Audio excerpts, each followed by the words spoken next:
Selidiki aku, lihat hatiku, apakah ku sungguh mengasihimu, Yesus. Shalom saudara sekalian, puji Tuhan kita bisa berjumpa lagi dalam renungan firman Tuhan hari ini. Sebelum kita mendengarkan firman Tuhan, mari kita berdoa. Tuhan, terima kasih untuk kesempatan ini. Kami mau membaca dan merenungkan firman-Mu. Kami berdoa supaya Allah Roh Kudus memimpin hati kami, memberikan hikmat dan pengertian, sehingga kami dapat memahami firman-Mu dengan baik. Dalam nama Tuhan Yesus kami berdoa. Amin. Bersama-sama kita membaca satu ayat firman Tuhan dari Yohanes 1 ayat 12. Tetapi semua orang yang menerimanya diberinya kuasa supaya menjadi anak-anak Allah, yaitu mereka yang percaya dalam namanya. Sekali lagi, tetapi semua orang yang menerimanya diberinya kuasa supaya menjadi anak-anak Allah, yaitu mereka yang percaya dalam namanya. Yohanes pasal 1 ayat yang ke-12. Renungan kita saya beri judul, Apakah saya anak Tuhan? Apakah saya anak Tuhan? Ini adalah sebuah pertanyaan evaluatif yang hendak menyadarkan setiap kita tentang siapa kita sesungguhnya. Istilah anak Tuhan sudah sering kita dengar. Anak Tuhan biasa disebut dengan orang Kristen. Seharusnya keduanya identik. Akan tetapi dalam kenyataan sehari-hari, orang yang menyebut dirinya Kristen atau disebut Kristen oleh orang lain belum tentu anak Tuhan yang sungguh-sungguh. Mengapa bisa demikian? Secara historis, pemakaian kata Kristen baru muncul dalam Kisah 11 ayat 26, yakni orang-orang yang mengikut Kristus di Antioquia. Merekalah untuk pertama kali disebut Kristen. Sejak saat itu istilah Kristen dikenakan kepada orang-orang yang siap menghadapi penderitaan, bahkan penganiayaan karena Kristus. Namun pada saat ini, kata Kristen dikenakan kepada orang-orang yang secara umum memiliki tanda-tanda sebagai berikut. Pertama, mengikuti kebaktian di hari Minggu. Kedua, memakai aksesoris dengan simbol-simbol Kristen, misalnya tanda salib, nama yang alkitabiah, baju dengan ayat Alkitab, dan lain-lain. Ketiga, mendengar atau menyanyikan lagu-lagu Kristen. Keempat, terlibat dalam kepengurusan gereja dan pelayanan. Kelima, ikut aktif dalam kegiatan-kegiatan gereja seperti persekutuan, paduan suara, hari-hari besar, dan lain-lain. Keenam, KTP-nya tertera beragama Kristen. Dengan tanda-tanda tersebut, orang itu dikategorikan sebagai orang Kristen.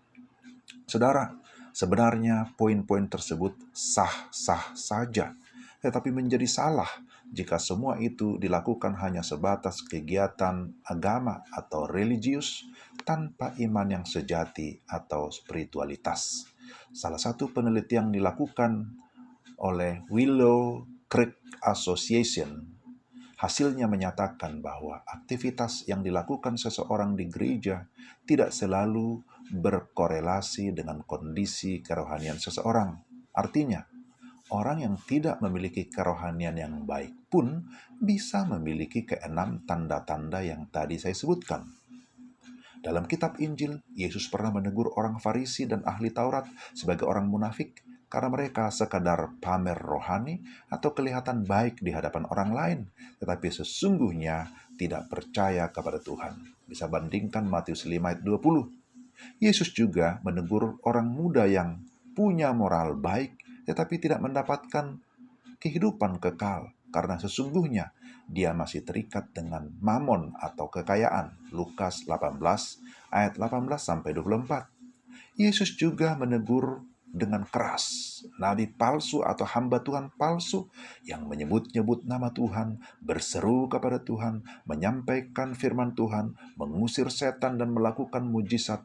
Tetapi Yesus berkata, dia tidak masuk ke dalam kerajaan surga. Mengapa? Karena dia tidak melakukan kehendak Bapa di surga. Sesungguhnya dia tidak memiliki pengenalan dan relasi dengan Tuhan. baca Matius 7 ayat 21 sampai 23. Berdasarkan ayat-ayat tersebut, kita melihat bahwa menjadi anak Allah tidak hanya mengenakan atribut Kristen. Kalau demikian, bagaimana seharusnya menjadi Kristen? Pastikan bahwa kita sudah menjadi anak Tuhan. Apa tandanya? Pertama, percaya dan menerima Yesus Kristus sebagai Tuhan dan Juru Selamat pribadi. Yohanes pasal 1 ayat 12 yang tadi sudah kita baca jelas menyatakan hal ini. Tetapi semua orang yang menerimanya diberinya kuasa supaya menjadi anak-anak Allah, yaitu mereka yang percaya dalam namanya.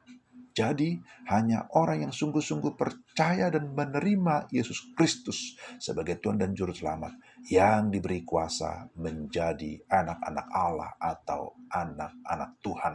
Hal yang sama juga dinyatakan dalam Yohanes 3:16 bahwa hanya orang yang percaya kepada Yesus Kristus yang memperoleh hidup yang kekal. Dalam istilah lain disebut lahir baru atau dilahirkan kembali oleh karya Roh Kudus yang menghidupkan kerohanian yang sebelumnya mati karena dosa. Kedua, memiliki kerohanian yang benar yang ditandai dengan relasi atau hubungan yang benar dengan Tuhan, dengan sesama, dan juga ciptaan lain. Kekristenan berbicara tentang relasi pribadi yang terus-menerus yang membawa kepada pertumbuhan rohani. Yesus berkata bahwa inti seluruh hukum Taurat dan kitab para nabi adalah mengasihi Tuhan Allah dan juga mengasihi sesama seperti dirimu sendiri.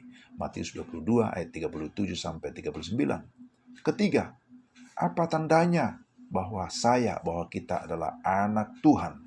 Menghasilkan buah yang baik dan memuliakan Tuhan. Tuhan menciptakan kita sejak awal menurut gambar dan rupa Allah adalah untuk mencerminkan kemuliaannya. Yesus berkata, jika kamu tinggal di dalam aku dan firmanku tinggal di dalam kamu, mintalah apa saja yang kamu kehendaki dan kamu akan menerimanya. Dalam hal inilah Bapa-Ku dipermuliakan, yaitu jika kamu berbuah banyak, dan dengan demikian kamu adalah murid-murid-Ku. Yohanes 15 ayat 7-8. Buah apa yang kita hasilkan? Ada buah kepribadian yang mengacu pada Galatia 5 ayat 22-23, yakni buah roh. Tetapi juga ada buah pelayanan, yakni menuntun orang lain kepada Kristus. Saudara, kiranya kita menjadi anak-anak Tuhan yang berkenan kepadanya, sehingga Dia, Tuhan, tersenyum dan menyambut kita dengan sukacita.